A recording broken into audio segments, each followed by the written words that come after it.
खूप स्वागत आहे. माझ्या मम्मीचा आज वाढदिवस आहे म्हणून माझी मम्मी छोले पुरी बनवते. चला तर मग सुरू करूया.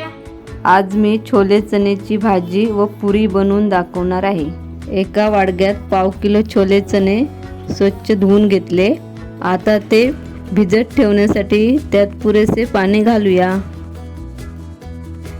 त्यानंतर 1 चमचा मीठ व चिमूटभर खायचा सोडा घालू रात्रभर भिजत ठेवणार आहे.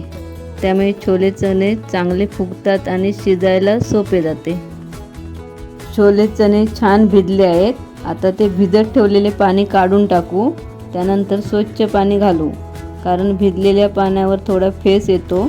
आता कुकरच्या डब्यात छोले चणे घेऊन त्यात ताजे पाणी व 1 चमचा मीठ घालू. कुकरचे झाकण लावून छोले मऊ होईपर्यंत साधारण 6 ते 7 शिट्ट्या काढून शिजवून घेऊ. कुकरच्या शिट्ट्या होईपर्यंत आपण वाटण तयार करून घेऊ. त्यासाठी 3 मध्यम आकाराचे कांदे व 1 टोमॅटो स्वच्छ धुवून घेऊ आणि त्याचे उभे काप करून ठेवू. कुकरच्या 7 शिट्ट्या झालेल्या आहे. कुकर थंड होईपर्यंत आता आपण कांदा आणि टोमॅटो भाजून घेऊया. आता आपण गॅस चालू करू आणि त्यावर कढई ठेवू.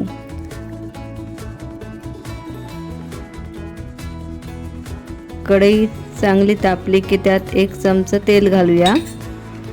तेल गरम झाले की त्यात उभा चिरलेला कांदा घालू.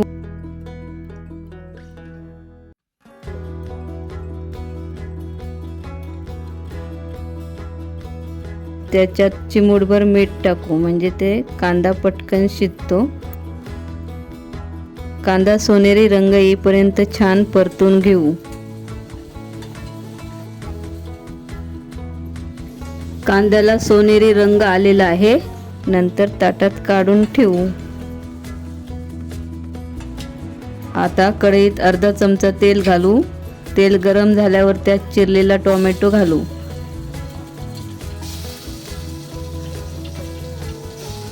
मऊ होईपर्यंत परतून घेऊया.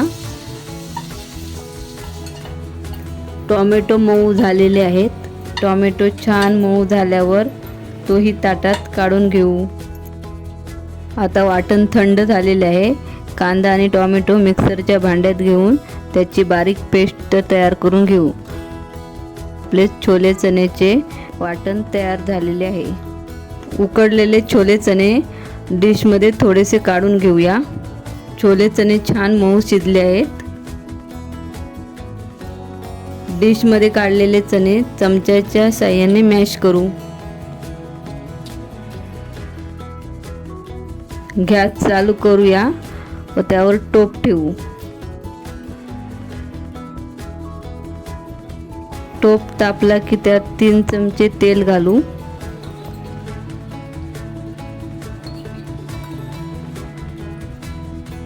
तेल गरम झाल्यावर त्यात तमालपत्र घालून परतूया.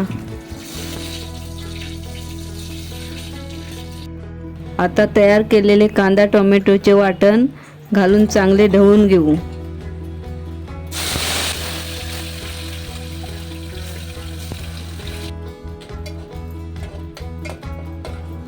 त्यानंतर 1 चमचा आले लसूण पेस्ट घालू. तुम्हाला लसूण आल्याची चव जास्त आवडत असेल तर तुम्ही प्रमाण वाढवू शकता. आता 2 चमचे काश्मीरी लाल तिखट आणि मालवणी मसाला मिक्स घालून परतून घेऊ. त्यानंतर 1 चमचा गरम मसाला, अर्धा चमचा हळद,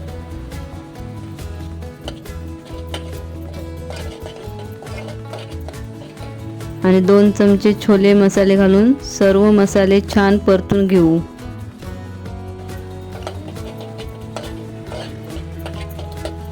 मी अर्धा ग्लास गरम पाणी वापरले आहे. तुम्हाला भाजी घट्ट किंवा पातळ कशी हवी आहे त्यानुसार तुम्ही पाण्याचे प्रमाण कमी जास्त करू शकता. आता शिजलेले छोले घालून मसाल्यात चांगले मिसळून घेऊ. स्मॅश करून घेतलेले छोले आता घालू. यामुळे ग्रेव्हीला छान घट्टपणा येतो.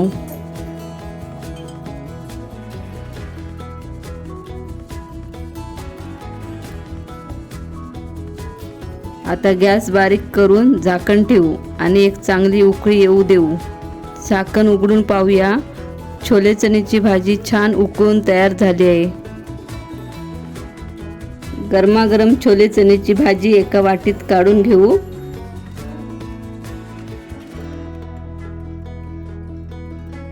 छोले चण्याची भाजी अप्रतिम दिसत आहे आणि त्याला सुगंधही खूप छान येत आहे.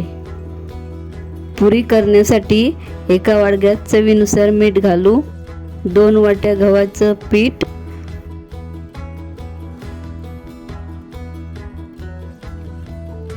आणि अर्धी वाटीपेक्षा थोडा कमी रवा घालू. गव्हाच्या पिठात थोडंसं रवा मिक्स केला तर पुरी छान कुरकुरीत होते व बराच वेळ फुगलेली राहते. सर्व साहित्य एकत्र मिक्स करून घेऊ.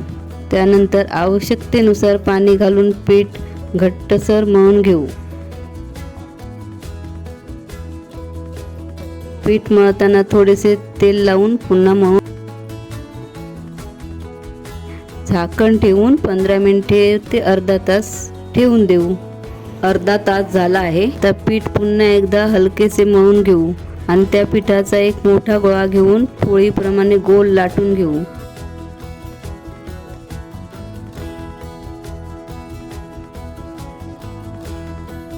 लाटताना दोन्ही बाजूने थोडेसे पीठ लावावे. त्यामुळे पोळी पटावर लाटताना चिकटत नाही आणि छान गोल लाटता येते. त्यानंतर धार असलेल्या डब्याच्या झाकणाने किंवा वाटीच्या साहाय्याने गोल आकाराच्या पुऱ्या कापून घेऊ.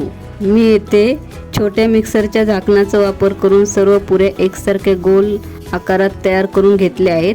तुम्हाला हवे असल्यास तुम्ही गोल छोटा गोळा करूनही पुऱ्या करू शकता. पुऱ्या लाटून झालेल्या आहेत. वरील प्रमाणानुसार केल्यास साधारण 18 ते 20 पुऱ्या तयार होतात. तुम्हाला जास्त व्यक्तींसाठी पुऱ्या बनवायच्या असतील तर साहित्याचे प्रमाण त्यानुसार तुम्ही वाढवू शकता. आता गॅस चालू करूया. गॅसवर कढई ठेवू. कढई गरम झाली की त्यात तेल घालू. तेल चांगले तापले आहे की नाही हे पाहण्यासाठी पिठाचा एक छोटासा गोळा तेलात सोडू. तो गोळा लगेच वर आला तर समजावे की तेल चांगले तापले आहे. तेल चांगलं तापले आहे. आता सावकाश एक एक पुरी तेलात सोडू.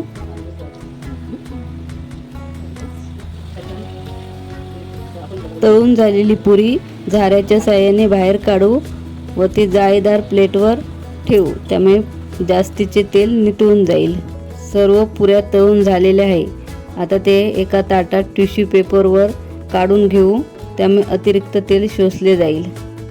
खास माझ्या वाढदिवसानिमित्त मी हे सर्व स्वादिष्ट पदार्थ बनवले आहेत. या ताटात पुरी, छोल्या चण्याची भाजी, आमरस, कोकम कढी, भात, डाळीची आमटी, मुगाच्या डाळीची भजी, लोणचं, पापड. माझ्या वाढदिवसाच्या निमित्ताने घरगुती आणि पारंपरिक जेवणाचा आनंद घेणार आहोत. तुमच्या घरी कोणाचा वाढदिवस असेल तर कोणकोणते पदार्थ बनवता, तसेच वाढदिवस कसा साजरा करता ते आम्हाला कमेंट्स करून नक्की सांगा. माझ्या मम्मीचा व्हिडिओ आवडला असेल तर लाईक करा, सबस्क्राईब करा आणि नवीन व्हिडिओच्या नोटिफिकेशनसाठी बेल आयकॉनवर क्लिक करा आणि तुमच्या मित्र मैत्रिणींना आणि नातेवाईकांना